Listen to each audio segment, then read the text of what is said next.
के बारे में जब बात करते हैं तो साइटोटर्म, CYTO, साइटोटर्म जहां जहां देखते हो उसका मतलब होता है सेल, उसका मतलब होता है कोशिका, कोशिका। और जहां पर भी आप लोजी टर्म देखते हैं उसका मतलब होता है टू स्टडी, टू स्टडी। तो क्या है आपके सामने, कोशिका के बारे में अध्ययन करना, to study about cell, cell के बारे में स्टडी करना साइटोलॉजी कहलाता है। बायोलॉजी की बहुत सारी ब्रांचेस होती हैं, जैसे हमने लास्ट क्लास में पढ़ा था कार्डियोलॉजी, जहां पर हम हार्ट के बारे में स्टडी करते हैं, कार्डियोलॉजी, न्यूरोलॉजी, नेफ्रोलॉजी, ऐसे बहुत सारी बायोलॉजी की ब्रांच होती हैं। तो बायो में एक ब्रांच बनती है बेटा सेल के बारे में पढ़ने वाली, कोशिका के बारे में डिटेल में पढ़ने वाली ब्रांच, उसी को हम क्या बोलते हैं, साइटोलॉजी, साइटोलॉजी। जैसे जब मैंने बीएससी बायोटेक किया था ना, तो मैंने बीएससी बायोटेक के सेकंड सेमेस्टर में 6 महीने में मैंने पूरा साइटोलॉजी पढ़ा था। अब हमें 6 महीने नहीं पढ़ना है यहाँ पर, हमें तो बस वन डे कॉम्पिटिटिव एग्जाम में क्या क्या आ सकता है वो हमें पढ़ना है। तो साइटोलॉजी एक बायोलॉजी की ब्रांच है, वो ब्रांच जिसमें हम किसके बारे में पढ़ते हैं, सेल के बारे में। अगर हम बात करते हैं लिविंग ऑर्गेनिजम्स की, सजीवों की, तो लिविंग ऑर्गेनिजम्स किससे मिलकर बने हुए होते हैं, तो आप बताओगे कि लिविंग ऑर्गेनिजम्स सारे के सारे जो हैं वो किससे मिलकर बने हुए हैं, तो आप बताओगे बेटा लिविंग ऑर्गेनिजम्स होते हैं वो सेल से मिलकर बने हुए होते हैं। जितने भी सजीव हैं इस धरती पर वो सब किससे मिलकर बने हुए हैं, सेल, कोशिका से मिलकर बने हुए होते हैं। अब हम इस चैप्टर में पढ़ेंगे कि सेल क्या होती है, सेल के अंदर क्या क्या चीजें होती हैं, प्लांट की सेल हमारी सेल से अलग कैसे है, किसने सेल की खोज की, उसके बाद सेल थ्योरी किसने दिया, ऐसे बहुत सारे क्वेश्चंस एग्जाम में आते हैं। सेल कितने टाइप की होती हैं ये सब हम यहां पर पढ़ेंगे यहां पर, ठीक है। सबसे पहला अगर आपसे कोई पूछे हमने कौन सा चैप्टर स्टार्ट किया है, आपने बताना है साइटोलॉजी। साइटोलॉजी का मतलब क्या है, हमें सेल के बारे में डिटेल में पढ़ना है। To study about cell is known as cytology. कोशिकाओं के बारे में अध्ययन करना साइटोलॉजी या कोशिका विज्ञान कहलाता है। रीना मलिक, गुड इवनिंग बेटा। अब बात करते हैं सबसे पहले साइटोलॉजी के, तो ये टर्म कहां से आया, ये जो साइटोलॉजी टर्म देख रहे हो आप, ये टर्म सबसे पहले, ये जो शब्द है ये किसने दिया था, ये दिया था हर्टविंग ने। किसने, हर्टविंग नाम के साइंटिस्ट ने। हालांकि कभी किसी एग्जाम में नहीं पूछा हुआ ये चीज, ठीक है। दीपक यादव बेटा आपका कमेंट आ चुका है, ठीक है। मैम उत्तराखंड एलटी साइंस का बेटा पूरा हो जाएगा, लक्ष्मण डोंट वरी, पूरा हो जाएगा, ठीक है। बस आप पढ़िए चुपचाप, है ना। वन डे कॉम्पिटिटिव एग्जाम में कोई भी आप दो, सारे एग्जाम के लिए हेल्पफुल है ये। अब हम बात करते हैं कि ये जो साइटोलॉजी टर्म है, ये शब्द है किसने दिया, हर्टविंग ने। अभी आगे आने वाले 15 मिनट के लिए सिर्फ वन लाइनर क्वेश्चन है जो एग्जाम में कभी कभी पूछ लिया जाता है। क्या क्या, तो साइटोलॉजी की जब बात करते हैं हम, साइटोलॉजी जो ब्रांच है उसके फादर हम किसे बोलते हैं, वो कौन से साइंटिस्ट हैं जिनको जनक माना जाता है। जैसे मैंने आपको याद हो, मैंने बायोलॉजी के इंट्रोडक्शन में क्या पढ़ाया था कि बायोलॉजी के फादर कौन है, अरस्तु, अरिस्टोटल, जनक है वो बायोलॉजी के। अगर हम बात करते हैं बोटनी, बोटनी के फादर किसको बताया था मैंने, थियोफ्रेस्टिस। जूलॉजी के फादर मैंने किसको बताया था, अरिस्टोटल को। आप याद कीजिए चीजों को। जेनेटिक्स के फादर कौन है, sir Gregor John Mendel. Microbiology के कौन है, एंटोनी वॉन ल्यूवेनहॉक। ऐसे ही वो कौन से साइंटिस्ट हैं जिन्होंने साइटोलॉजी ब्रांच पर बहुत ज्यादा काम किया और सबसे पहले, तो आप बताओगे उन्हीं को हम फादर बोलते हैं। और कौन है वो महान साइंटिस्ट हैं रॉबर्ट हुक। और रॉबर्ट हुक को हम क्या मानते हैं, फादर ऑफ साइटोलॉजी, कोशिका विज्ञान के जनक। अब आप सोच रहे होंगे मैम क्यों मानते हैं, तो रॉबर्ट हुक वो महान वैज्ञानिक हैं जिन्होंने सबसे पहले सेल की खोज की थी, जिन्होंने कोशिका की खोज की थी। अभी बात करेंगे हम थोड़ी देर के बाद। तो आपसे एग्जाम में क्वेश्चन पूछ ले कि साइटोलॉजी टर्म किसने दिया, आप बताओगे हर्टविंग ने। साइटोलॉजी के फादर कौन है, रॉबर्ट हुक। अब एक ना, आप साइटोलॉजी जैसा ही एक टर्म और पढ़ोगे आप, एक बायो की ब्रांच है जिसे हम बोलते हैं साइटोजेनेटिक्स। हिंदी में इसे कहा जाता है कोशिका अनुवांशिकी। वो कोशिका विज्ञान है और ये क्या है, ये कोशिका अनुवांशिकी है। अब जहां पर भी जेनेटिक्स टर्म जुड़ता है तो आप वहां पर समझ जाना कि जेनेटिक्स टर्म का मतलब होता है सेल के अंदर जेनेटिकली क्या क्या चेंज आते हैं उसके बारे में पढ़ना। अगर आप एक सेल पढ़ रहे हो, सेल कितने टाइप की है और प्रोकैरियोटिक सेल क्या होती है, यूकैरियोटिक क्या होती है, हमारी सेल और प्लांट की सेल में डिफरेंस क्या है, तब आप पढ़ रहे हो साइटोलॉजी। लेकिन एक सेल के अंदर जेनेटिकली क्या क्या चेंज होते हैं, सेल के अंदर डीएनए है तो वो किस टाइप का है, जीन है तो कितने हैं, क्रोमोसोम्स गुणसूत्र कितने हैं, तब आप पढ़ रहे हो साइटोजेनेटिक्स, ठीक है। तो सेल के अंदर जितनी भी अनुवांशिकी प्रक्रियाओं के बारे में आपको पढ़ना है तब आप कोशिका अनुवांशिकी पढ़ते हैं। और अगर इसके फादर पूछे ना, तब आप बताओगे बेटा इसके जनक हैं H.J. मूलर। दोनों अलग अलग लोग हैं, कभी मिक्स मत कर देना, H.J. मूलर, इसलिए मैंने यहां पर क्लियर कर दिया है। ये दोनों बात आप नोट कर लेना, ये अलग ही पॉइंट था, इसको बीच में मैंने लिख दिया इसलिए कि कभी अगर एग्जाम में आ जाए तो। अब मैंने कहा फादर ऑफ साइटोलॉजी कौन हो गए, रॉबर्ट हुक। अब बात आती है कि who is the modern father of cytology, modern father of cytology. Modern father of cytology की बात करते हैं कि कोशिका विज्ञान के आधुनिक कोशिका विज्ञान के जनक कौन है। जैसे आपने पढ़ा होगा केमिस्ट्री में वो पीरियोडिक टेबल पढ़ी थी आपने, मॉडर्न पीरियोडिक टेबल, एमपीटी पढ़ते हैं हम। ऐसे ही बेटा अरुण यादव, ये लाइव क्लास है बेटा। Amit good evening, Vinod Kumar good evening. और मैंने एक छोटा सा इन्फॉर्मेशन भी दिया कि कल से मैं 11 से 12:30 में पढ़ाऊंगी, आप लोग लेट आए इसलिए बता रही हूँ। आधुनिक कोशिका विज्ञान के जनक कौन है, अगर कोई आपसे ये पूछे तब आप बताओगे यहाँ पर एक साइंटिस्ट है जिनका नाम है स्वॉनसन। स्वॉनसन, इन्हें कहा जाता है मॉडर्न फादर ऑफ साइटोलॉजी। ठीक है, इन दोनों चीज को आपस में नोट कर लेना, इसे मिक्स नहीं करना है। अब मैम इनको फादर क्यों बोला बेटा, इन्होंने भी इस ब्रांच पे काम किया। क्या काम किया?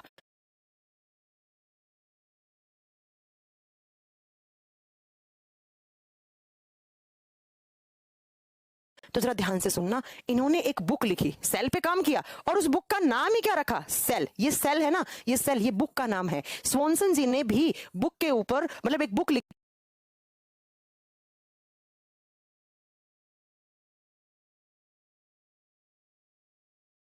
किताब लिखी जिसमें उन्होंने सेल के बारे में बहुत सारे पॉइंट्स लिखे थे, इसलिए इनको मानते हैं हम मॉडर्न फादर ऑफ साइटोलॉजी। लेकिन जब आप बात करते हो किसकी, रॉबर्ट हुक की, तो रॉबर्ट हुक वो महान वैज्ञानिक हैं जिन्होंने सबसे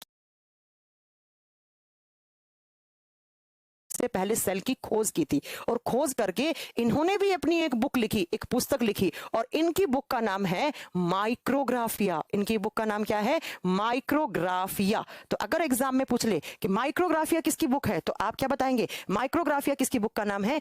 Robert Hooke. And cell book किसकी है? आप बताओगे स्वॉनसन। स्वॉनसन। ठीक है, अब बात करते हैं नेक्स्ट बात क्या आती है। एक पॉइंट और आपको यहां से नोट करना है। क्या एग्जाम में ये क्वेश्चन पूछा हुआ है जो मैं अगला आपको बताने वाली हूं, क्या कि Indian father of cytology, Indian father of cytology, Indian father of cytology, भारतीय कोशिका विज्ञान के जनक कौन है? भारतीय कोशिका विज्ञान का मतलब है कि इंडिया में वो कौन से साइंटिस्ट हैं जिन्होंने साइटोलॉजी ब्रांच पे बहुत ज्यादा काम किया। तो अगर इंडियन फादर ऑफ साइटोलॉजी की बात करते हैं, sir A.K. Sharma. A.K. Sharma, A.K. Sharma वो साइंटिस्ट हैं जिन्होंने साइटोलॉजी ब्रांच पे काम किया। तो कितने सारे पॉइंट हो गए, एक बार यहां देखो। कुछ नहीं, मैंने कहा हम चैप्टर स्टार्ट कर रहे हैं साइटोलॉजी, तो आपके दिमाग में क्वेश्चन आ गया, साइटोलॉजी मतलब सेल के बारे में स्टडी करना। अगर पूछे साइटोलॉजी के फादर कौन है? Robert Hooke. क्यों है साइटोलॉजी के फादर? क्योंकि मैम इन्होंने सबसे पहले सेल की खोज की थी और एक बुक लिखी माइक्रोग्राफिया, उसमें सेल के बारे में सारी बातें डिस्कस की। उसके बाद आए कौन? स्वॉनसन। उनको बोलते हैं हम मॉडर्न फादर ऑफ साइटोलॉजी। उन्होंने भी एक बुक लिखी, बुक का नाम ही उनका सेल था, सेल के बारे में लिखा और सेल ही बुक का नाम लिख दिया। उसके बाद अगर पूछे कि इंडियन साइटोलॉजी के फादर कौन है, तब आप बताएंगे A.K. शर्मा। A.K. शर्मा। अब ये तो बात होगी एक बिल्कुल बेसिक इंट्रोडक्शन। अब बात करेंगे मैम ये सेल होती क्या है। सबसे पहले लोगों को कैसे पता लगना स्टार्ट हुआ कि जितने भी लिविंग ऑर्गेनिजम्स हैं वो सब सेल से मिलकर बने हुए हैं। अगर मैं बात करूं मेरे बॉडी की, मेरा शरीर का निर्माण कैसे हुआ? सेल से हुआ है। मेरी आंख के अंदर बहुत छोटी छोटी लाखों करोड़ों सेल्स हैं। अगर मैं इतने से नाखून की बात करूंगी ना, इतने से नाखून में लाखों करोड़ों सेल्स हैं, और एक दिन में हजारों सेल्स मरती हैं और हजारों सेल्स ही वापस बनती हैं हमारे बॉडी में।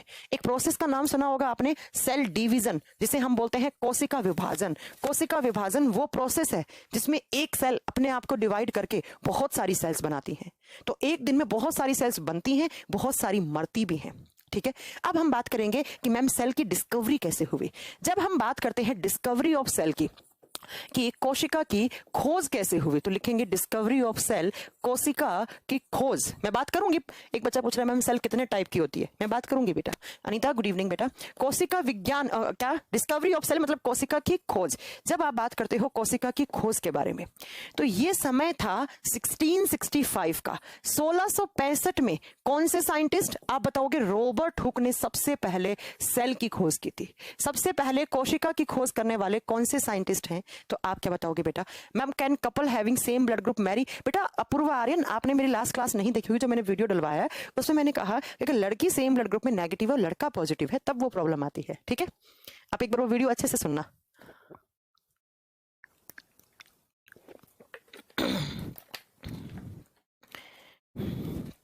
हाँ जी, तो सुनिए, अगर पूछे कोशिका की खोज कैसे हुई, तो आप बताएंगे रॉबर्ट हुक नाम के साइंटिस्ट ने सबसे पहले 1665 में खोज की।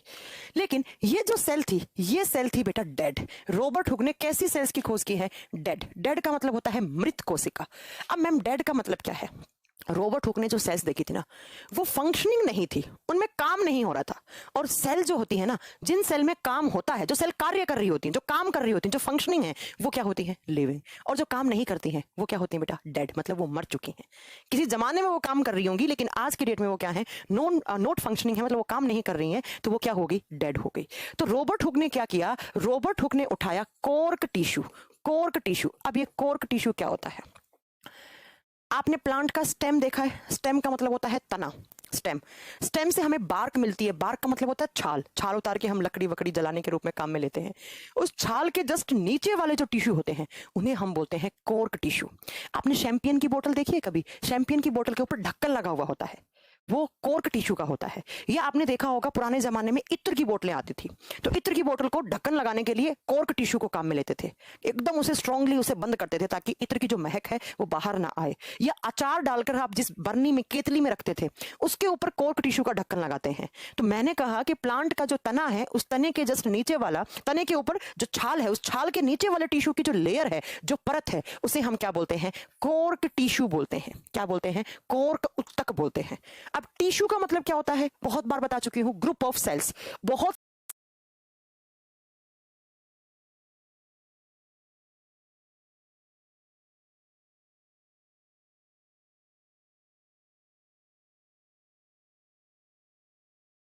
सारी सेल्स का ग्रुप बनता है तो उसे हम टिश्यू, उसे हम उत्तक का नाम देते हैं।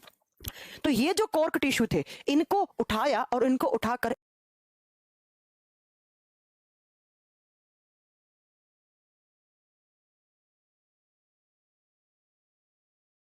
इलेक्ट्रॉन माइक्रोस्कोप के नीचे रखा। और जैसे ही इलेक्ट्रॉन माइक्रोस्कोप के नीचे रखा तो रॉबर्ट हुक को कुछ ऐसी बेंजीन जैसी स्ट्रक्चर दिखी, जैसे बेंजीन हो। लेकिन बेंजीन तो आप केमिस्ट्री में पढ़ते हैं, उसे आप केमिस्ट्री के लिए छोड़ देना। ये है नहीं बेंजीन, ये लगा ऐसे बेंजीन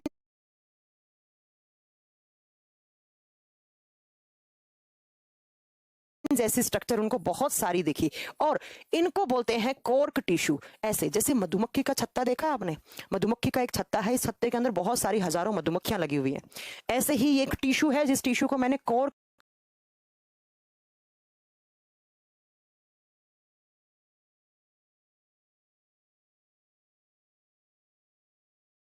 टिश्यू बोला है। और टिश्यू का मतलब क्या होता है? ग्रुप ऑफ सेल्स, सेल्स का ग्रुप। तो जब इन्होंने इस टिश्यू को इलेक्ट्रॉन माइक्रोस्कोप के नीचे रखा तो सबसे पहले तो इनको ऐसे खाली सी जगह पड़ी हुई दिख रही थी कि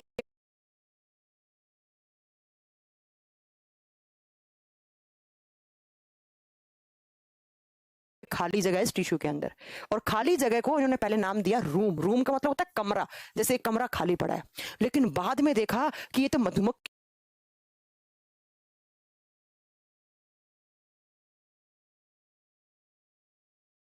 के छत्ते जैसी स्ट्रक्चर है। ये एक छत्ता है और इसके अंदर लाखों करोड़ों मधुमक्खियां लगी हुई हैं।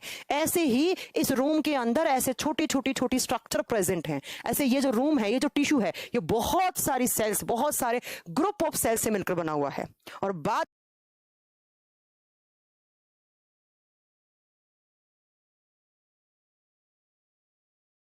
में यहां से पता लगा कि ये जो कॉर्क टिश्यू है, इस कॉर्क टिश्यू के अंदर बहुत छोटी छोटी छोटी छोटी स्ट्रक्चर्स प्रेजेंट हैं। बहुत छोटी छोटी संरचनाएं जब आपस में जुड़ी हैं, तब जाकर क्या बना है? एक कॉर्क टिश्यू बना है। जैसे ये दीवार बनी हुई है, तो दीवार में क्या है? बहुत सारी ईंटें लगी हुई हैं, बहुत सारी। ऐसे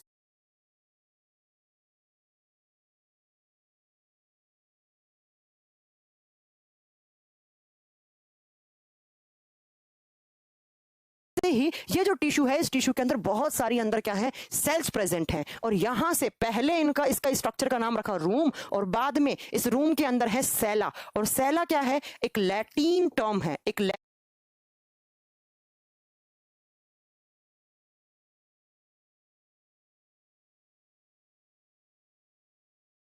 भाषा का शब्द है। और आगे चलकर इसी सेला को कन्वर्ट कर दिया गया किस नाम में? सेल नाम में, कोशिका नाम में। तो यहां से सेल की खोज हुई। यहां से पता लगा कि भैया जो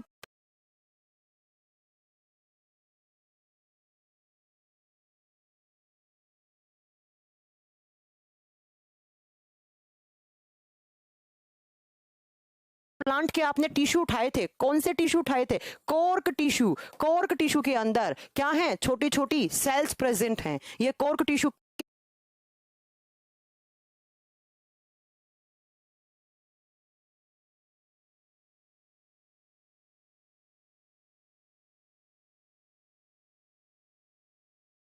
किससे मिलकर बना हुआ है? इन छोटी छोटी स्ट्रक्चर से मिलकर बना हुआ है। तो यहां से लोगों को पता लगने लग गया कि भैया सेल एक सबसे छोटी इकाई है जिस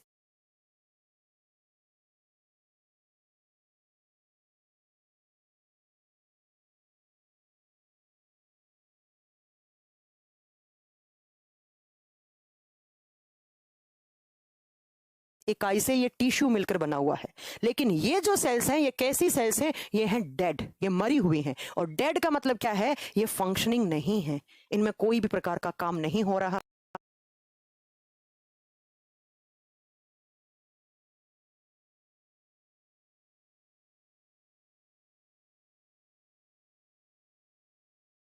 है, इसलिए ये डेड सेल्स हैं। अब एग्जाम के पॉइंट ऑफ व्यू से क्या क्वेश्चन आएगा? एग्जाम में क्वेश्चन आएगा कि भैया डेड सेल की खोज किसने की? रॉबर्ट हुक ने। किस ईयर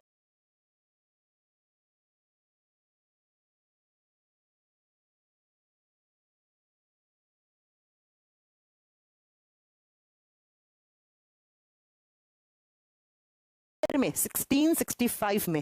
किसमें की? कॉर्क टिश्यू में। टिश्यू क्या होता है? ग्रुप ऑफ सेल्स, कोशिकाओं का एक समूह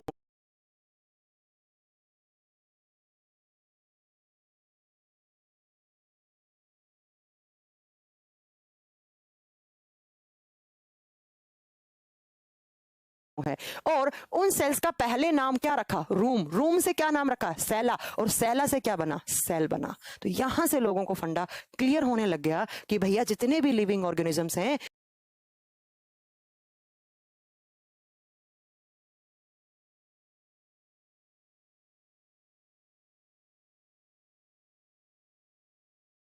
उनमें टिश्यूज होते हैं। और वो टिश्यूज किसके बने हुए होते हैं? ग्रुप ऑफ सेल्स, सेल्स के ग्रुप से मिलकर बने हुए होते हैं। अब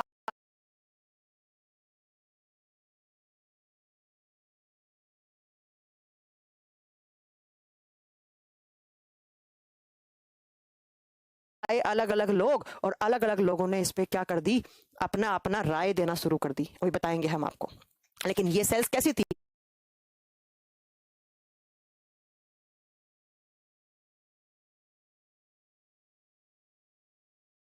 डेड थी। तो डेड सेल की खोज किसने की थी सबसे पहले? सेल के बारे में बताने वाले साइंटिस्ट कौन थे? आप बताओगे रॉबर्ट हुक। इसीलिए हमने रॉबर्ट हुक को क्या बना दिया? Father of cytology. कि भैया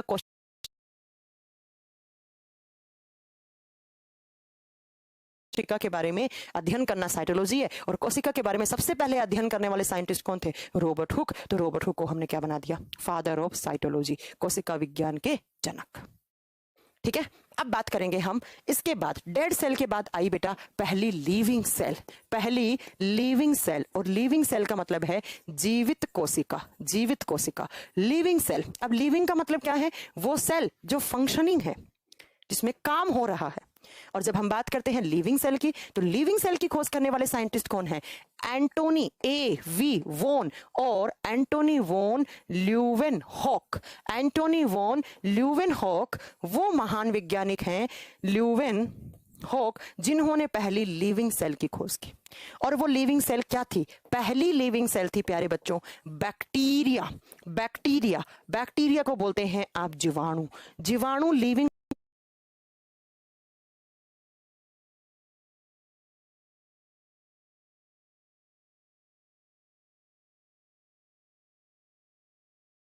होते हैं, सजीव होते हैं।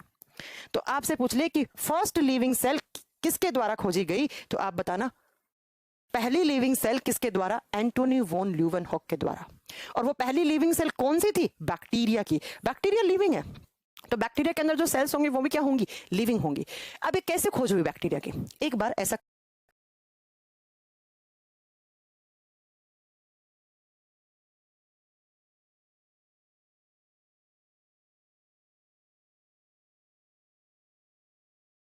कहा जाता है कि एंटोनी वॉन ल्यूवेनहॉक जो है वो बारिश में नहा रहे थे। तो इन्होंने देखा कि अपने नाखून में, इनके नाखून में अजीब तरीके की मिट्टी फंसी हुई थी। और वो मिट्टी कुछ अजीब ही तरीके की थी। इन्होंने इस मिट्टी को जब इलेक्ट्रॉन माइक्रोस्कोप के नीचे रखा तो ऐसे इनको छोटी छोटी ऐसे लिविंग स्ट्रक्चर्स घूमती हुई, तो बहुत बड़ा बना दिया मैंने,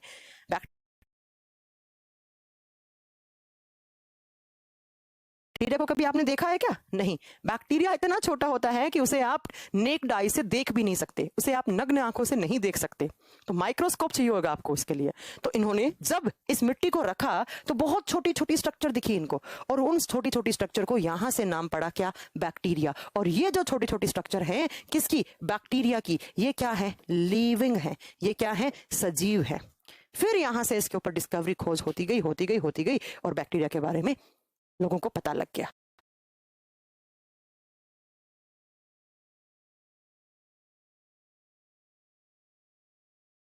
अब एग्जाम में क्वेश्चन कैसे आता है? एग्जाम में क्वेश्चन आता है कि प्रथम जीवित कोशिका की खोज किसने की? एंटोनी वॉन ल्यूवेनहॉक ने।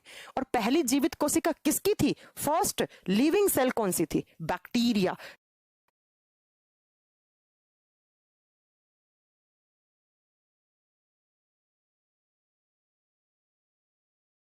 यह आएगा क्वेश्चन कि बैक्टीरिया की खोज किसने की, जीवाणु की खोज किसने की? आप बताओगे एंटोनी वॉन ल्यूवेनहॉक।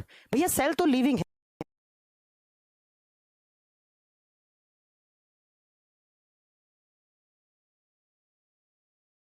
सेल तो चाहे किसी की हो, सेल तो सेल है, चाहे प्लांट की हो, चाहे वो मेरी हो, चाहे वो बैक्टीरिया की हो, सब लिविंग है ना। अब एंटोनी वॉन ल्यूवेनहॉक ने भी एक बुक लिखी बेटा। कौन सी बुक लिखी? आप बताओगे। इन्होंने बुक लिखी थी कौन सी? The secrets of nature. The secrets of nature. अब हिंदी मीडियम वाले बच्चा ये ना सोचे कि मैम इसका हिंदी में कोई नाम लिखवाएंगे। बेटा बुक के नाम हमेशा इंग्लिश में ही लिखे हुए होते हैं, ठीक है? बुक के नाम हमेशा इंग्लिश में ही लिखे हुए होते हैं। मेरी लाइट बंद की है क्या? मेरी किसने बंद करी है यहां से? द सीक्रेट्स ऑफ नेचर, ठीक है। तो अगर आपसे पूछ ले कि एंटोनी वॉन ल्यूवेनहॉक की बुक का नाम क्या था, तो आप क्या बताएंगे? The secrets of nature. अब एंटोनी वॉन ल्यूवेनहॉक ने बैक्टीरिया के अलावा और भी बहुत सारी चीजों की खोज की बायोलॉजी में। देखना क्या क्या, अगर आपसे एग्जाम में क्वेश्चन पूछे कि जीवाणु की खोज करने वाले कौन साइंटिस्ट थे? ल्यूवेनहॉक। इसके अलावा आपसे पूछ ले स्पर्म्स। स्पर्म्स क्या होते हैं? शुक्राणु। शुक्राणु कोशिकाओं की खोज किसने की? तब भी आप क्या बताएंगे? Antony von Leeuwenhoek. इसके अलावा आपसे पूछा जाए किसके बारे में? प्रोटोजोआ। क्या होते हैं प्रोटोजोआ? आगे बात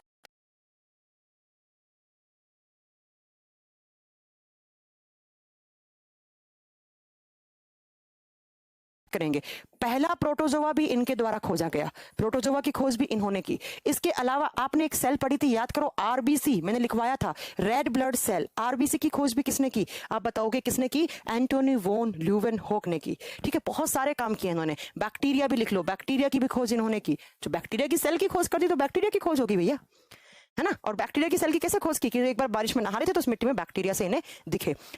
बाद में धीरे धीरे ऐसे पता लगने लग गया लोगों को कि भाई सेल नाम की कोई चीज होती है। तो बाद में अलग अलग साइंटिस्ट आकर अपने अपने मतलब वो मॉडल प्रिपेयर करने लग गए। उसके बाद ऐसा कहा जाता है कि हमारे दांत में बैक्टीरिया, दांत की सेल की खोज हुई थी। दांत में बैक्टीरिया को देखा गया था। आप बोलते हैं ना मेरे दांत में कीड़े लग गए हैं, वो कीड़े नहीं होते, वो बैक्टीरिया होते हैं। कभी देखे दांत का कीड़ा कैसा होता है? नहीं देखे, क्योंकि दांत में वो बैक्टीरिया, और बैक्टीरिया इतने छोटे हैं कि उनको आप देख ही नहीं सकते हो नेक्ड आई से। बाद में दांत की खुरचन को निकाला गया, उसमें देखा गया कि हमारे दांत में जो सड़न गलन पैदा होती है वो बैक्टीरिया की प्रेजेंस से होती है। जो लोग प्रॉपर ब्रश नहीं करते हैं उनके दांतों में बैक्टीरिया लग जाते हैं, वो धीरे धीरे आपके दांत की जड़ों को कमजोर कर देते हैं और आपको दांत में दर्द होता है ना। तो बाद में दांत के अंदर भी बैक्टीरिया वगैरह को ऑब्जर्व किया गया। तो यहां पर आपसे एग्जाम में क्वेश्चन क्या पूछेगा कि पहली लिविंग सेल की खोज किसने की? एंटोनी वॉन ल्यूवेनहॉक ने। वो कौन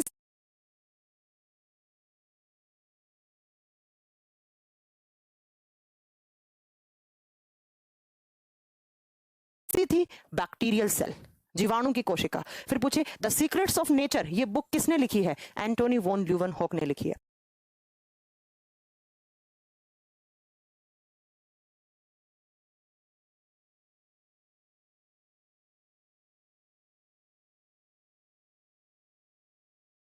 इसके अलावा स्पर्म्स की खोज किसने की? Antony von Leeuwenhoek. पहला प्रोटोजोआ किसने खोजा? Antony von Leeuwenhoek. आरबीसी की खोज किसने की? Antony von Leeuwenhoek. बैक्टीरिया की खोज किसने की? एंटोनी ल्यूवेनहॉक। ये सारे के सारे। कुछ पूछ सकते हैं मैम? हाँ पूछ सकते हो मिट्ठू कुमार, बिल्कुल। हाँ जी, प्रताप चंद्र बेहरा, गुड इवनिंग बेटा। ये आपको इतनी सारी बातें नोट करनी है। यहां से डेड सेल और लिविंग सेल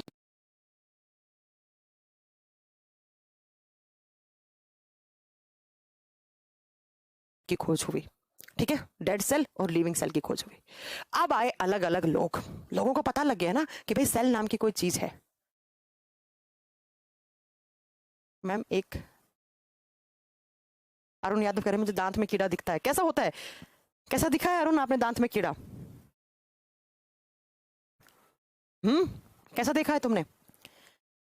ठीक है, अब बेटा आए अलग अलग साइंटिस्ट और उन्होंने दी सेल थ्योरी। वो सेल थ्योरी देने लग गए, कोशिका सिद्धांत देने लग गए, कोशिका के बारे में अलग अलग पॉइंट बनाने लग गए, कोशिका सिद्धांत। और कोशिका सिद्धांत में बहुत सारे पॉइंट्स हैं जो आपको पढ़ने हैं। ठीक है, सुनो मेरी बात ध्यान से। अब आए अलग अलग साइंटिस्ट, लोगों को पता लग गया था कि भाई सेल वो स्ट्रक्चर है, सबसे पहले कोई भी लिविंग बॉडी को बनाना है आपको तो सेल बनती है, उसमें एक कोशिका बनती है, फिर एक सेल बनेगी, ये सेल डिवाइड होगी और इससे बहुत सारी सेल्स बनेंगी और बहुत सारी सेल्स का जो ग्रुप बन जाता है उसे हम क्या बोलते हैं, टिश्यू, उत्तक। और फिर इन टिश्यूज में भी डिवीजन होता है और एक टिश्यू सिस्टम बनता है, उत्तक तंत्र बनता है और ये टिश्यूज आपस में जुड़कर ऑर्गन्स फॉर्म करने लग जाते हैं, अंग बनाते हैं। जैसे आप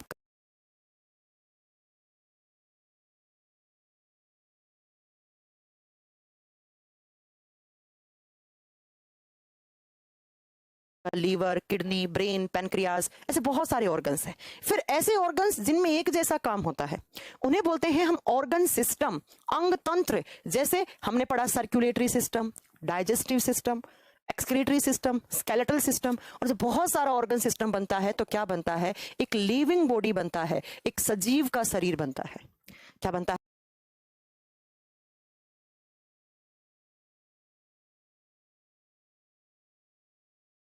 एक लिविंग बॉडी बनता है। अब लोगों को पता लग गया कि भैया सेल, कोशिका, cell is the basic unit of living organisms.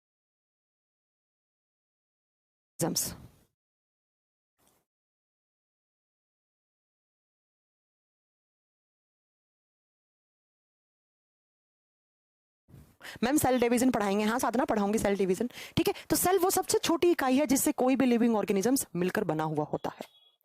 अब लोगों ने इस सेल के बारे में कुछ पॉइंट लिखना स्टार्ट कर दिया और उन सारे पॉइंट्स को एक साथ जोड़कर हमने बना दिया यहां पर क्या, सेल थ्योरी। तो देखिए सेल थ्योरी के कौन कौन से पॉइंट है। देखो सबसे पहला एग्जाम में क्वेश्चन आता है cell theory was given by. वैसे तो बहुत सारे साइंटिस्ट ने अलग अलग रोल निभाया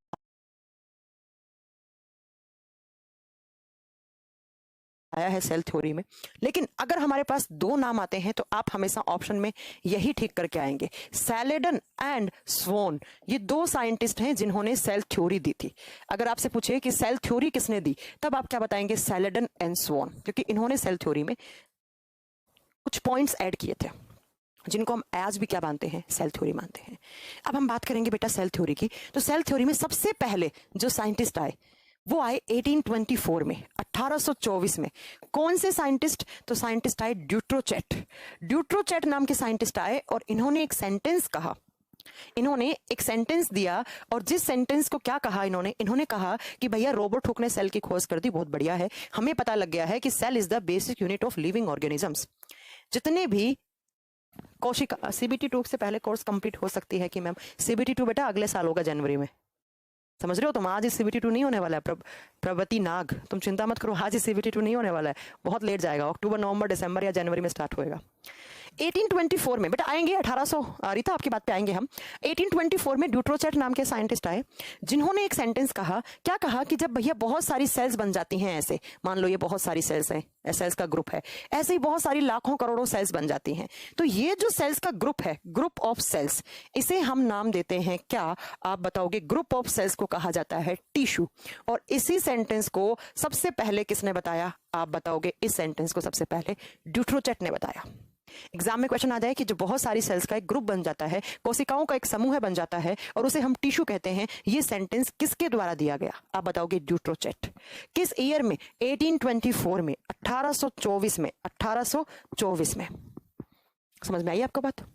अब इसके बाद 1824 के बाद 1838 दो हैं नेक्स्ट, 1838 और 1839 का समय था जहां पर दो साइंटिस्ट आए। कौन, आप बताओगे? सैलेडन एंड स्वॉन।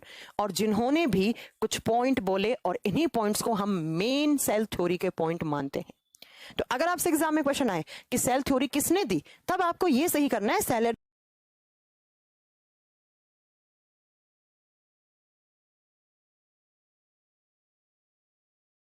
सैलेडन एंड स्वॉन और पूछे किस ईयर में, तो बेटा 1839 ज्यादा अच्छा आंसर होगा। लेकिन मान लो 1839 आंसर नहीं है, ऑप्शन में नहीं है, तब 38 वाला ऑप्शन ले लेना।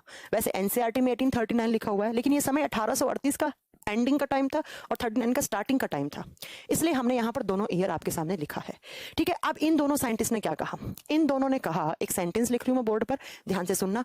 All the living organisms, all the living organisms are made up of cells and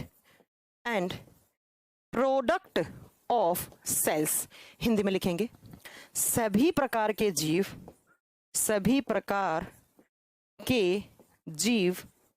कोशिका और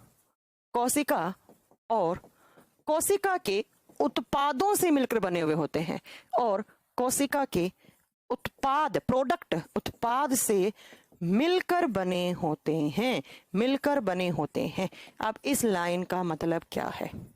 इस लाइन का मतलब है, सैलेडन एंड स्वॉन ने कहा कि भैया रॉबर्ट हुक ने सही बताया कि जितने भी लिविंग ऑर्गेनिजम्स हैं वो लिविंग ऑर्गेनिजम्स सेल से मिलकर बने हुए हैं, लेकिन अकेला सेल नहीं, सेल के प्रोडक्ट भी हैं।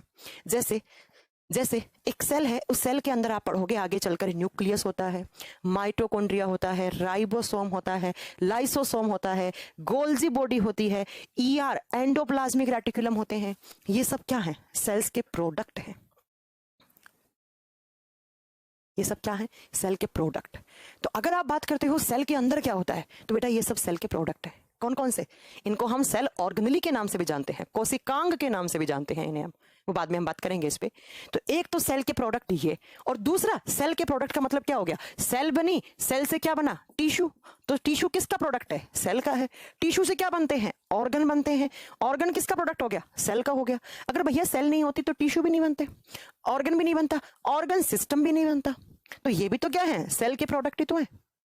तो यहां से जो सैलेडन और स्वॉन है, इन्होंने कहा कि all the living organisms are made up of cells and product of cells. Cell के उत्पाद भी हैं, जैसे सेल किससे मिलकर बनी हुई है? तो बेटा इन प्रोडक्ट से, माइटोकॉन्ड्रिया, राइबोसोम, लाइसोसोम, इन सब से। और इनसे क्या बने हैं? सेल, टिश्यू, ऑर्गन सिस्टम, ये बने हैं। तो ओवरऑल अगर हम बात करते हैं कि जितने भी लिविंग ऑर्गेनिजम्स हैं वो सेल्स और सेल से बनने वाले प्रोडक्ट जैसे टिश्यू, जैसे ऑर्गन सिस्टम, इनसे मिलकर बने हुए होते हैं। सेल के अंदर क्या है? तो माइटोकॉन्ड्रिया, राइबोसोम, लाइसोसोम, ये सब पढ़ेंगे हम धीरे सब पढ़ेंगे एक एक करके। और इसे कहा जाता है सेल थ्योरी का दूसरा पॉइंट, जो कब दिया गया था? इन 1839 में। और किसके द्वारा? आप बताओगे, सैलेडन एंड स्वॉन के द्वारा। तो अगर एग्जाम में क्वेश्चन आए क्या कि cell theory was given by किसके द्वारा? Schleiden and Schwann. Ma'am corona बहुत हो गया है। हाँ जी प्रिया, कोरोना के तो बहुत केसेस आ रहे हैं यार, 1,03,000 केस आए हैं लास्ट, अगर हम बात करते हैं तो पिछले 24 घंटे में। आपके यहाँ पर भी है क्या कोरोना के केसेस? हमारे यहाँ पर भी, दिल्ली में तो बहुत ही आ रहे हैं आजकल। कल दिल्ली में शायद 6,000 के लमसम थे, आ रहे हैं, वापस से आ गया है कोरोना। अब सेल थ्योरी का तीसरा पॉइंट क्या था? पहला पॉइंट क्या था? ड्यूट्रोचैट वाला। दूसरा क्या हो गया? सैलेडन एंड स्वॉन वाला। तीसरा पॉइंट क्या आया? तीसरा पॉइंट आया बेटा यहाँ पर लैटिन भाषा में लिखा हुआ, और किसके द्वारा? 1855 में। किसके द्वारा आप बताओगे? रुडोल्फ विर्चो नाम के साइंटिस्ट ने अगला पॉइंट दिया सेल थ्योरी का। और क्या दिया? तो आप बताओगे रुडोल्फ विर्चो ने क्या कहा? मैम बिहार में आज से लॉकडाउन है,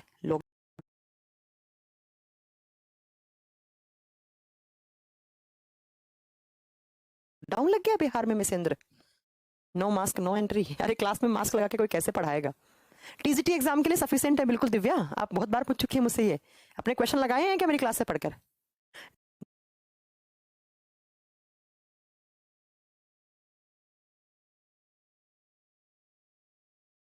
न्यू बैचेस पेमेंट पे प्रॉब्लम हो रही है। रितेश कैसी प्रॉब्लम हो रही है बेटा? बिहार में क्या लॉकडाउन लग गया? मुझे नहीं आइडिया, महाराष्ट्र में तो लग गया मुझे पता है। हाँ ऐसा हो गया क्या? पता नहीं, कुछ भी हो सकता है। अब लगाना ही पड़ेगा, अगर एक दिन में 1-1 1.5 लाख केस आएंगे तो लॉकडाउन बहुत जरूरी हो जाएगा, नहीं तो ये कोरोना इतना फैल जाएगा कि हर इंसान को कोरोना हो जाएगा। वैसे तो मैं बताऊं तो तुम लोगों को ये न्यूज वाले भी मुझे समझ में नहीं आता है, अचानक से कहां से कोरोना आ गया, इतने दिन कहां चला गया था ये? हाँ अच्छा, बिहार में लग गया लॉकडाउन, कंप्लीट तरीके से लॉकडाउन लगा बिहार में। यूपी में तो सारे इंस्टीट्यूट बंद कर दिए हैं 12 तारीख तक।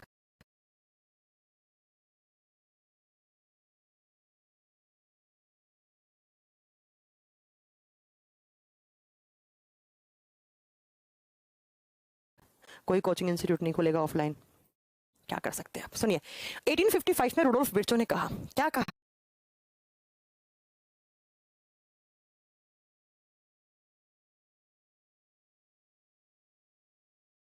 आप बताओगे ओमनी सेलुला, एक सेंटेंस बोला इन्होंने, ओमनी सेलुला ए सेलुला। डरना नहीं है, ये क्या लिख रही है मैम? ये लैटिन भाषा लिख रही हूं।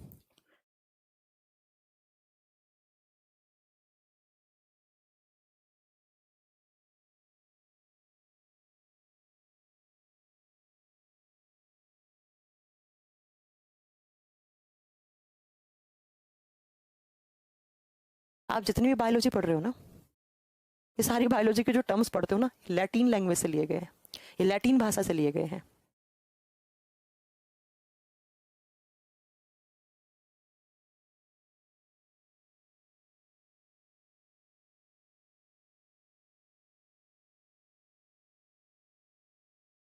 अच्छा, स्कूल बंद किया गया है। और मैं तो इस बात के लिए मैं वो हूं कि वैक्सीनेशन लग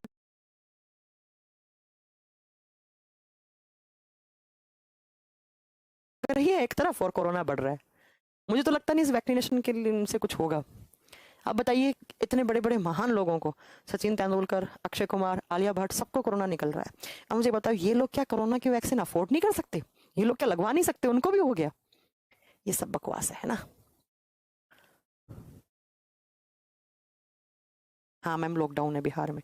भैया लॉकडाउन से हम जैसे लोग मर जाएंगे यार, बिल्कुल। हम middle class, lower middle class लोग, समझ रहे हो हमारी हालत? हमारे पास कौन सा वो पैसा है कि रिजर्व में बैंक में कितने लाखों करोड़ों रुपए पड़े हैं? हम रोज कमाने वाले लोग हैं। तो मुझे नहीं लगता, मैं बिल्कुल फेवर में नहीं लॉकडाउन के। स्कूल बंद कर देते हैं, कॉलेज बंद कर देते हैं, इंस्टीट्यूट। भैया स्कूल बंद, क्या 1 साल से बंद ही तो पड़े स्कूल। कुछ कोरोना, मैं बताऊं तुम लोग ना, इस चीज को, मीडिया की चीजों को एक तो हाइप मत किया करो। तुमने कभी सुना है, अभी आप सुन रहे हो पिछले 8-10 दिन में कि आपके घर के किसी भी किसी जानकार को कोरोना हुआ है? मेरे किसी जानकार को नहीं हुआ पिछले 20-25 दिन में। तो मैं कैसे मान लूं कोरोना हो रहा है? वेस्ट बंगाल में देखो, इलेक्शन हो रहे हैं, वहां कुछ नहीं है, कोई कोरोना नहीं है। रात पूरे दिन में रैली करते हैं, रात को 2 गज दूरी बताते हैं। तो तुम क्यों डर रहे हो इतना ना? कुछ नहीं है, सब पॉलिटिक्स है। देश पता नहीं, देश का बेड़ा गर्क हो गया है, कुछ समझ में नहीं आ रहा कि कहाँ पर क्या चल रहा है ना? ऑफलाइन पेमेंट नहीं होती है रितेश, हो जाएगी पेमेंट, आप ट्राई कीजिए। पढ़ाई के लिए कोरोना है और किसी भी चीज़ में कोई कोरोना नहीं है। लॉकडाउन नहीं लगना चाहिए, क्योंकि लॉकडाउन के बिल्कुल फेवर में नहीं हुआ। इस बार लॉकडाउन लगाना, भूखमरी से हमारे देश की बहुत खराब हालत हो जाएगी, तुम लोगों को नहीं पता है ना?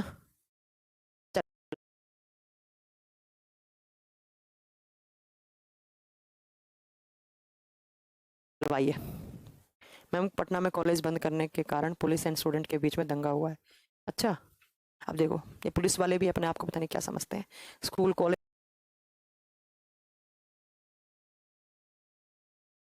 इंस्टीट्यूट सबसे पहले इन्हें बंद करते हैं। चलो आओ यहाँ पर। हाँ, वेस्ट बंगाल में इलेक्शन चल रहा है, इसलिए कोई भी कोरोना नहीं है। सही कह रहे हैं आप राजू, ये सब बेटा सब राजनीति है, ये कुछ नहीं है। बस लॉकडाउन नहीं लगना चाहिए, लॉकडाउन के फेवर में हमें नहीं आना चाहिए। मैं इसलिए कह रही हूँ, मेरा तो पर्सनल कोई लॉस नहीं होगा, क्योंकि बेटा मैंने तो कोई ऑफलाइन सेंटर भी नहीं खोला ना, मैं पढ़ाती हूँ ऑफलाइन। ऑनलाइन पढ़ाना है, मैं घर में एक स्टूडियो बनवा लूंगी, वहां से पढ़ा लूंगी। लेकिन उन लोगों का क्या होगा जो लोग बेचारे दिन के 250 रुपये 300 रुपये करवाते हैं, और कैसे 1.5 साल में बेचारे अब जाके उभरे थे, वो अपनी ट्रैक पे आए भी नहीं है पूरे। उससे पहले तुम वापस लॉकडाउन लगा दोगे तो उन लोगों को क्या होगा यार? उन लोगों का क्या हालत हो जाएगा? देश देश का बेड़ा गर्क है, किसी को समझ में नहीं आ रहा है। मैं सच बताऊं तो जो देश चला रहे हैं उन्हें भी नहीं पता किस डायरेक्शन में जा रहा है। चलो आओ यहाँ पर। 1855 में रुडोल्फ विर्चो ने एक सेंटेंस कहा जिन्हें हम सेल थ्योरी का हिस्सा मानते हैं। इन्होंने क्या कहा? ओमनी सेलुला ए सेलुला। ओमनी ये किस भाषा में लिखा हुआ है? ये लैटिन है, ये लैटिन लैंग्वेज में लिखा हुआ है। और इस लैटिन लैंग्वेज में ओमनी का मतलब आप क्या बताओगे? ओमनी का मतलब होता है प्री एग्जिस्टिंग, और प्री एग्जिस्टिंग मतलब होता है पूर्वरत, जो पहले से है। बोलते हैं ना, तू मेरे लिए एग्जिस्ट करता है, मतलब कुछ चीज है, पहले से है। प्री एग्जिस्टिंग का मतलब है पहले से है। और सेलुला का मतलब होता है सेल, और ई का मतलब होता है टू प्रीपोजिशन लगाते हैं ना से, और सेलुला का मतलब होता है सेल। तो आप देखो यहां पर क्या, इसका सेंटेंस का मीनिंग क्या है? प्री एग्जिस्टिंग, सेल से सेल बनती है। ओमनी सेलुला ए सेलुला, इसका मतलब क्या होता है? इसका मतलब होता है कि सेल से सेल बनती है। कहने का मतलब है कोई एक सेल है कोई एक सेल है, ये प्री एग्जिस्टिंग है। प्री एग्जिस्टिंग का मतलब है हमारे बॉडी में पहले से है। और यही सेल क्या करेगी, डिवाइड होकर, कौन से प्रोसेस के थ्रू, सेल डिवीजन, कोशिका विभाजन की प्रक्रिया के थ्रू ये डिवाइड होगी और डिवाइड होकर नई सेल्स बनाएगी। तो सेल से ही सेल बनी है, जो पुरानी है उसी से ही नहीं बनती हैं। फिर आगे चलकर इस सेल से भी दो बनी, इससे भी दो बनी, फिर ये दो बनाएगी, फिर ये दो बनाएगी, ये दो बनाएगी, ये दो बनाएगी। तो कहने का मतलब है कि रुडोल्फ विर्चो ने कहा ओमनी सेलुला ए सेलुला, सेल से ही सेल बनती है। कौन सी सेल से, जो प्री एग्जिस्टिंग सेल है ना आपके बॉडी में, उसी से ही नई सेल बनती है। कहने का मतलब है ये पुरानी है, जो डिवाइड होती है ना वो पुरानी है, और पुरानी अपने आप को डिवाइड करके क्या बनाती है, नई बनाती है। भैया लोगों के दिमाग में क्वेश्चन आया ना कि सेल है और जो नई नई सेल बन रही है वो कहां से आ रही है, तो रुडोल्फ विर्चो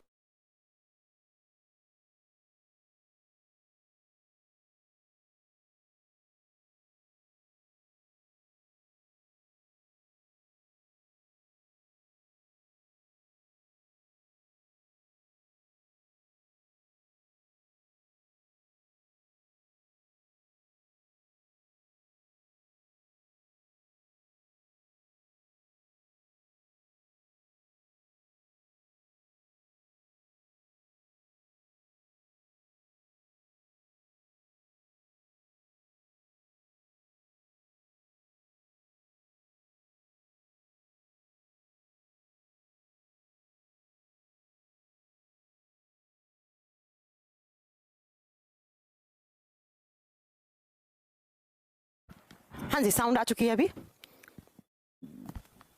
ठीक है। तो यहां तक आपको क्या पता लगा बेटा, सेल होती क्या है, सेल की खोज किसने की, डेड सेल की खोज किसने की, लिविंग सेल की खोज किसने की, और उसके बाद आपने क्या पढ़ा, उसके बाद आपने पढ़ा बेटा यहां पर, उसके बाद आपने क्या पढ़ा बेटा, उसके बाद आपने पढ़ा सेल थ्योरी।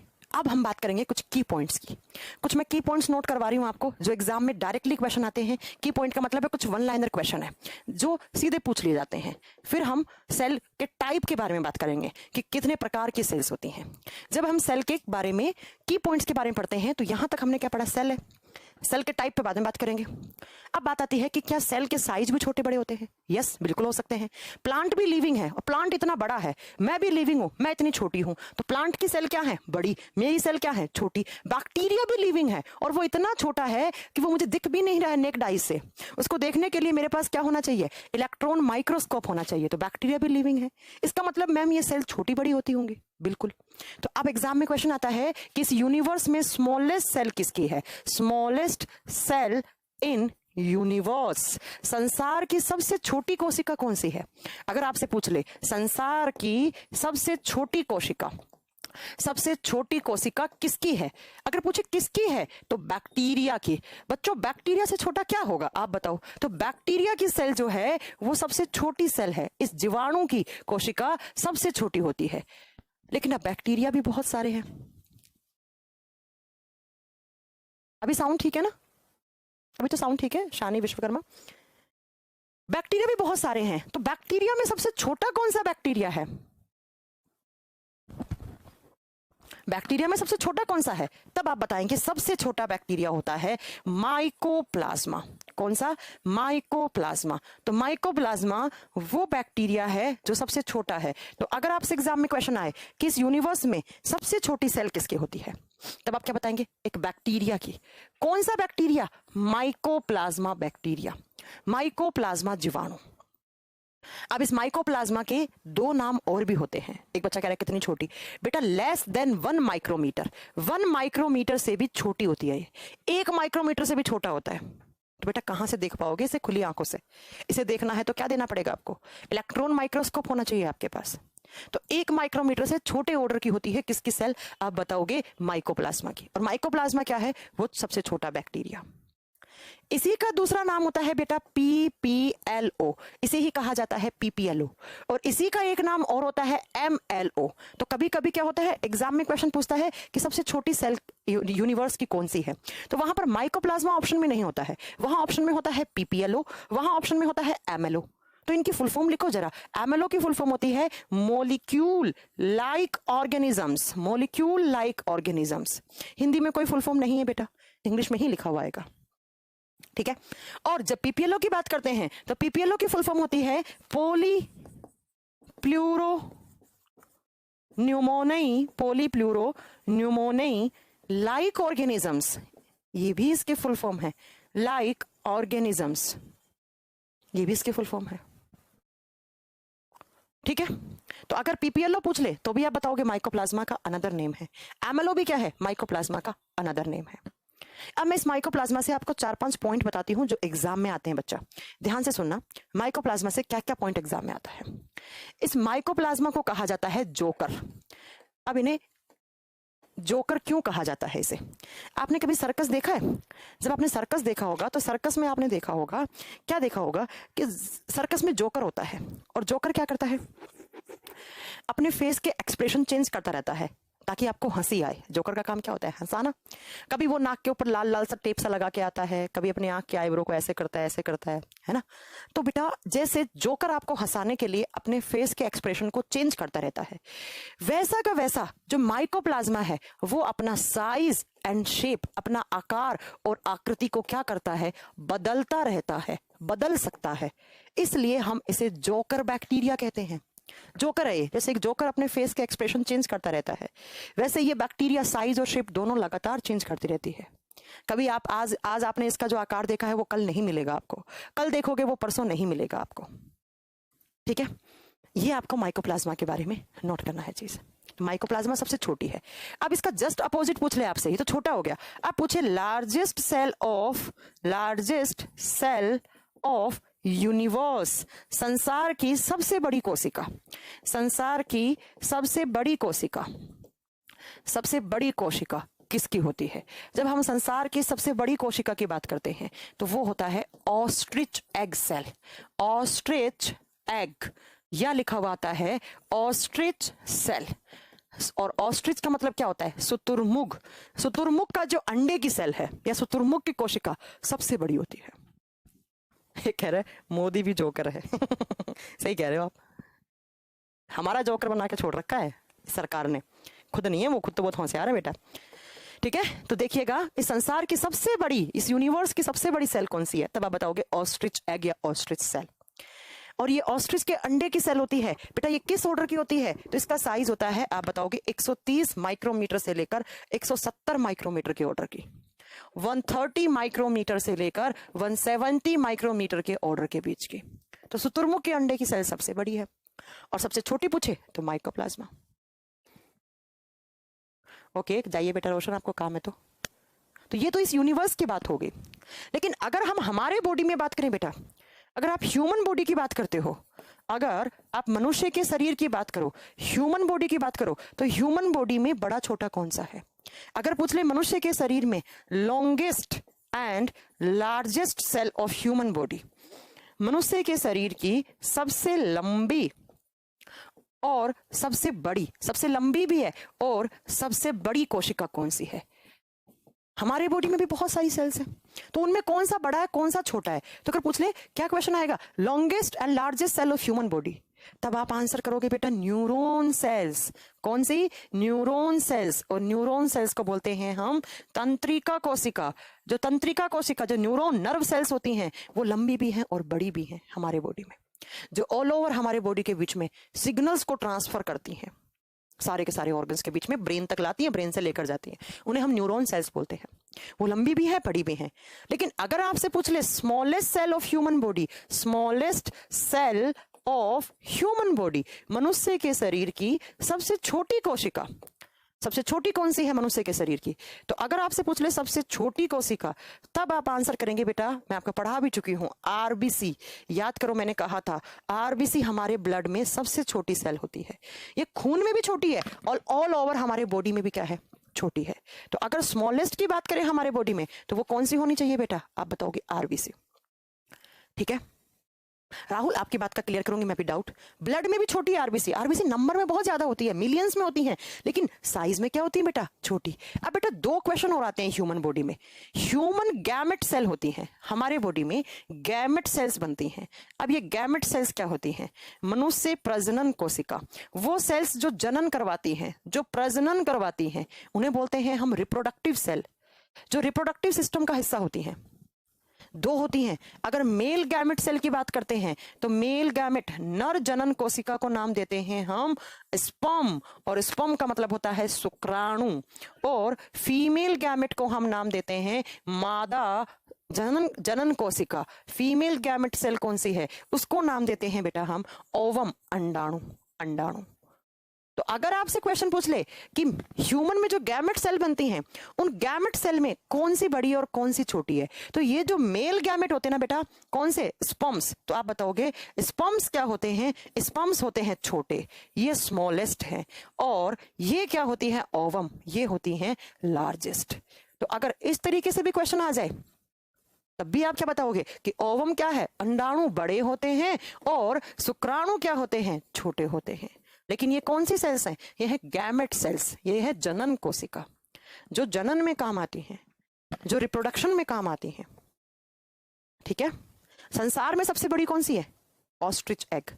सबसे छोटी किसकी है, बैक्टीरिया की। लेकिन बैक्टीरिया में भी कौन सा, आप बताओगे माइकोप्लाज्मा। समझ में आ गई आपको मेरी बात। अब अगली बात क्या, अगली बात बेटा, मैंने आपको ये चीज पहले भी पढ़ाई है, आज फिर पढ़ा रही हूं कि जब मेल और फीमेल गैमेट फ्यूज होते हैं, कौन कौन से, देखना, यहां से स्पर्म, क्या मेल में क्या बने, स्पर्म्स, शुक्राणु, और फीमेल में क्या बनते हैं, ओवम, अंडाणु। तो इनके जुड़ने से होता है फर्टिलाइजेशन, और फर्टिलाइजेशन का मतलब होता है निषेचन, और जब निषेचन होता है उसके बाद एक नई सेल्स बनती है, एक नई सेल बनती है, और ये सबसे पहली सेल है ह्यूमन बॉडी की। कौन सी, आप बताओगे बेटा, ये जो सेल बनती है, इसको मैंने क्या बताया था अगर आपको याद हो तो, इसे कहा जाता है जाइगोट। फर्टिलाइजेशन होने के बाद जो पहली सेल बनती है ह्यूमन बॉडी में, वो कौन सी बनती है, आप बताओगे जाइगोट। क्या हो गया, बड़ा तो हो जा। जैसे ही स्पर्म और ओवम का क्या होता है, फर्टिलाइजेशन, निषेचन, तो पहली सेल बनती है कौन सी, जाइगोट। और जाइगोट को क्या बोलते हैं, युग्मनज। फिर ये जाइगोट डिवाइड करेगा और ऐसे बहुत सारी सेल्स बनाएगा, और बहुत सारी सेल्स का ग्रुप क्या होगा, टिश्यू से क्या बनेगा, टिश्यू सिस्टम, फिर ऑर्गन सिस्टम, और पूरा एक लिविंग बॉडी बन जाएगा। ठीक है, तो गैमेट सेल क्या करवा रही है, जनन करवा रही है, ये रिप्रोडक्टिव सेल्स होती हैं। प्रजनन कोशिकाएं हैं, ये प्रजनन में काम आती हैं। मेल में कौन सी, स्पर्म्स, फीमेल में कौन सी, ओवा, अंडाणु। ठीक है, तो ये बड़े छोटे में की पॉइंट्स नोट करवाने थे। अब हम पढ़ेंगे कल की क्लास से, क्या पढ़ेंगे, सेल के टाइप्स ऑफ सेल। सेल के कितने प्रकार होते हैं, कितने प्रकार की सेल है। बैक्टीरिया हमारे जैसा नहीं है, लेकिन बैक्टीरिया लिविंग है। बैक्टीरिया की सेल कैसी होती है, प्लांट की सेल कैसी होती है, एनिमल की सेल कैसी होती है, मतलब सेल्स के टाइप कैसे हैं। दो प्रकार की होती है, प्रोकैरियोटिक, यूकैरियोटिक, बताएंगे हम आपको कल। ठीक है, तो आज हमने क्या पढ़ा, सेल के बारे में स्टडी कैसे करते हैं, उसके ब्रांच के फादर कौन है, फिर हमने पढ़ा सेल थ्योरी के बारे में, और सेल थ्योरी के बाद हम क्या पढ़ रहे हैं, गौरव बेटा केमिस्ट्री की क्लास में एटॉमिक स्ट्रक्चर का एक वीडियो डलवाऊंगी, उसके बाद लाइव क्लास लूंगी उसमें। ठीक है गौरव, ठीक है बेटा। उसके बाद हम अब कल से हम कंटिन्यू करेंगे किसको, टाइप्स ऑफ सेल्स पढ़ेंगे हम। क्या पढ़ेंगे, टाइप्स ऑफ सेल्स, कोशिकाओं के प्रकार क्या होते हैं। और कल मैं 11 से 12:30 क्लास लूंगी, ठीक है ना, 11 से 12:30, कल सुबह 11 से 12:30 आपकी क्लास होगी। अब मैंने पहले ही, हाँ, zygote is single cell, Ajay ने बोला है, अजय आपने बिल्कुल सही बोला है, मैं पहले ही आपको बता चुकी हूं कि कल से मैं क्या करूंगी बेटा, कल से मैं आपका 11 बजे से क्लास लूंगी बायो वाली। ठीक है, आज केमिस्ट्री की क्लास नहीं होगी गौरव, उसमें मैं एक वीडियो और डलवा रही हूँ एटॉमिक स्ट्रक्चर का, फिर वो वीडियो खत्म हो जाएगा, तब से हम स्टार्ट करेंगे, फिर मैं नया चैप्टर स्टार्ट करूंगी कार्बन वाला, तब मैं आपकी उसमें लाइव क्लास लूंगी। ठीक है जितेंद्र कुमार, जितेंद्र मैंने